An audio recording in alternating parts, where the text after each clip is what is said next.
First time మనం అయితే Guntur Sunday మార్కెట్కి అయితే వచ్చేసాము. అసలు ఎక్కడ లేని వస్తువులన్నీ ఎక్కడే ఉన్నాయి. అసలు మరీ చోరు బజార్ కంటే చాలా దారుణంగా తయారైంది.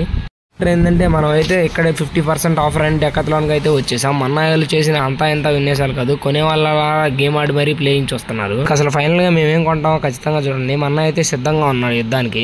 యుద్ధం చేద్దామని చూసే లోపల పక్కనే మా బాబాయ్ కొండలాంటి పొట్టకాని వచ్చింది. ఆ పొట్ట మీద కాసేపు అయితే ఫైటింగ్ అయితే చేశాడు. ఇక పక్కనే ఉండి మా అన్నయ్య అయితే జిమ్ అయితే స్టార్ట్ చేయలేకపోయాడు. ఎలా అయినా ఇక్కడ వర్కౌట్ చేద్దామని స్టార్ట్ చేశాడు.